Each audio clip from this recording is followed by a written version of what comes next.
আসসালামু আলাইকুম বন্ধুরা, কেমন আছেন আপনারা সবাই? সকাল সকালে আমার রান্না শুরু করতেছি। চিংড়ি মাছ ভুনা করব আজকে।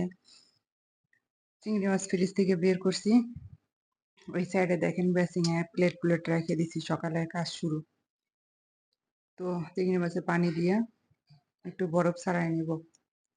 তার জন্য ওই যে পানি দিয়ে দেখেন বরফটা ছাড়াই নিচ্ছি। চিংড়িগুলো একটু বড় বড় সাইজের। যাই হোক, এরপরে আমি দেখেন চিংড়িগুলো আগে একটু দেখে নেন আপনারা বন্ধুরা। এরপরে দিয়ে গেছে আমি আস্তে আস্তে অন্য কাজ করব। পেঁয়াজ, মরিচ, রসুন, এগুলো সব, আদা, জিরা, রসুন এগুলো সব বাইটে নিব। আর পেঁয়াজ, কাঁচামরিচ এগুলো বাইটে কাইটে বাটিতে দিয়ে গেছে, এক সাইডে রেখে দেবো। দেখেন আমার কাটা হয়ে গেছে, পেঁয়াজ, রসুন। এখন চিংড়ি মাছগুলো কেটে নেব। তো বন্ধুরা, আমার কথা যদি উলটপালট হয় তাহলে দিয়ে গেছে প্লিজ কিছু মনে করবেন না, কারণ আমি নতুন অবশ্য করতেছি। তো যাই হোক, আমি দেখেন আমি কীভাবে চিংড়ি মাছ কাটি। আর এই মাছগুলো কাটে ধুয়ে পরিষ্কার করে ভুনা করব। ততক্ষণ আমার রান্না দেখেন আপনারা আমি কীভাবে চিংড়ি মাছ ভুনা করি।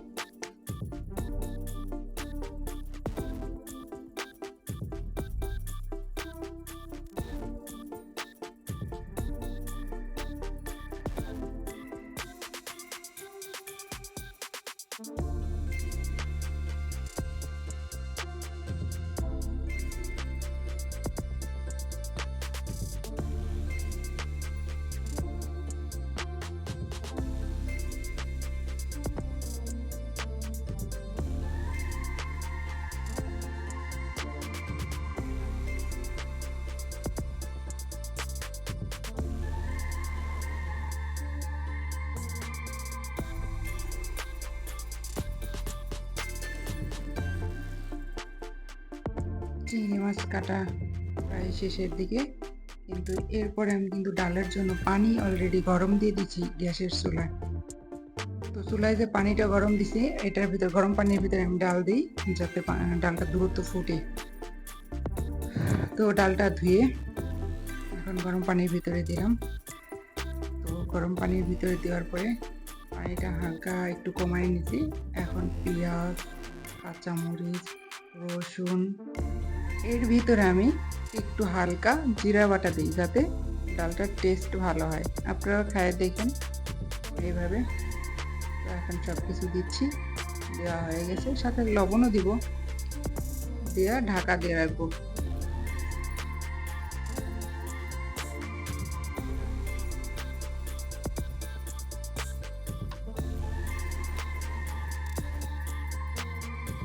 এখন ঢাকনা দেওয়া খুললাম, খুললে দেখি ডালগুলো সুন্দর ফুটে গেছে। এখন ডাল ঘুটনি দিয়ে আমি ডালগুলো ঘুটে নিলাম। ডালগুলো ঘুরতে একটু কষ্ট হয়, আমার হাতের আঙুলটা যেহেতু ভাঙা। যাই হোক, কিছু করার নেই। তারপর আপনারা আমার পাশে থাকেন, আমার ভিডিওটা দেখেন। আপনারা শুধু দেখেন না, একটা লাইক করেন প্লিজ প্লিজ, একটা লাইক করেন।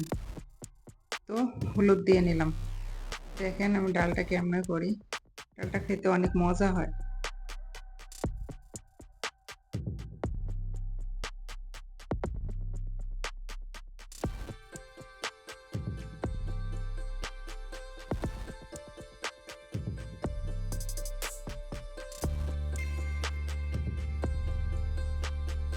তো ডাল পানি দিয়ে করা শেষ।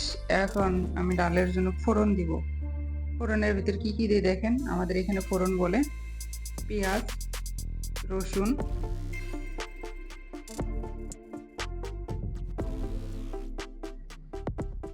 আর হলো পাঁচ ফোড়ন দিই। দিয়ে সেরা এটাকে আমি বাদামি কালার করে ভাজে নিই, একদম বাদামি কালার করে ভাজে নিই। ভাজে নেওয়ার পরে আমি ডালটা ছেড়ে দিই, স্বাদ মতো লবণ দেখি, দেখে সেরে অলরেডি আমি নামাই ফেলাই। তো বন্ধুরা, আপনারা এইভাবে খেয়ে দেখেন, খুব ভালো লাগবে আপনাদের কাছে। পাঁচফোড়নটা দিলে ডালের টেস্টটা অন্যরকম হয়। অনেকে খাইতে পারে, অনেকে খাইতে পারে না, কিন্তু আমার কাছে খুব ভালো লাগে। আপনারা ট্রাই করে দেখেন।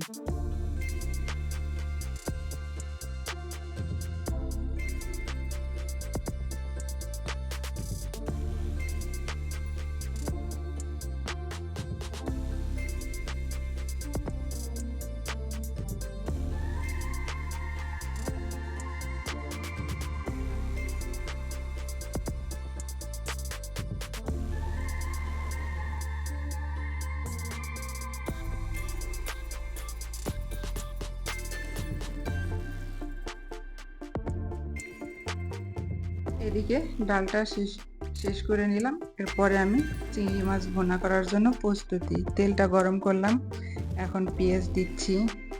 পেঁয়াজটা হালকা আমি একটু ভেজে নেব। পেঁয়াজটা হালকা ভেজে নেব। ভেজে নেওয়ার পরে আমি একটু লবণ, একটু রসুন, একটু জিরে, একটু হলুদ, কাঁচামরিচ এইগুলো দিয়ে পরিমাণ মতো নেড়ে চেড়ে পরিমাণ মতো পানি দিয়ে নেব।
পানি দিয়ে সুন্দর করে ঢাকা দিয়ে রাখলাম।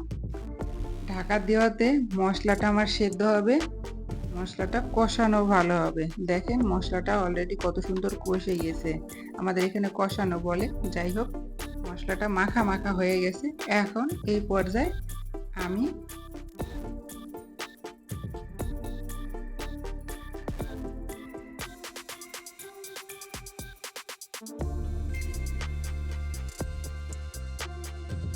মাছটা মশলার ভিতরে দিয়ে দিব। মাছটা মশলার ভিতরে দেওয়ার পরও মশলাটার ভিতরে মাছটা দিয়ে মশলাটাকে ভালো করে মাছটাকে কষিয়ে নিব।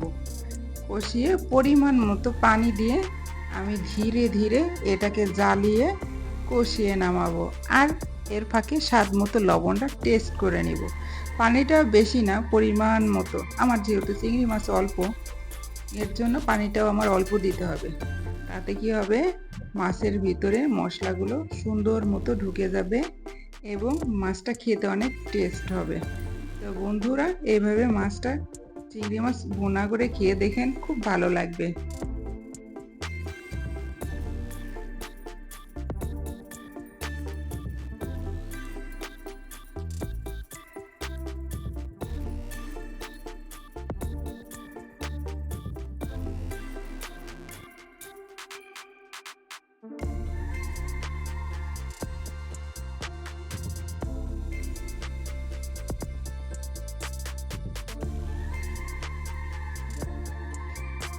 আমার মাছ রান্না করাটা প্রায় শেষ। বন্ধুরা, আমার ভিডিও যদি ভালো লাগে তাহলে প্লিজ একটা লাইক, একটা কমেন্ট, একটু সাবস্ক্রাইবার করে দিবেন। আর আমার ভিডিওটা দেখার জন্য, পরবর্তী ভিডিওগুলো দেখার জন্য আপনাদেরকে অনেক আমন্ত্রণ রইল। প্লিজ আমার ভিডিওগুলো দেখবেন আর একটু করে শেয়ার বা কমেন্ট করে যাবেন। তাতে হয় কি, নেক্সট ভিডিও করার জন্য একটু আগ্রহ থাকে, যেহেতু আমি নতুন নতুন ভিডিও করতেছি। দেখেন আমার মাছটা কষানো হয়ে। আসসালামু আলাইকুম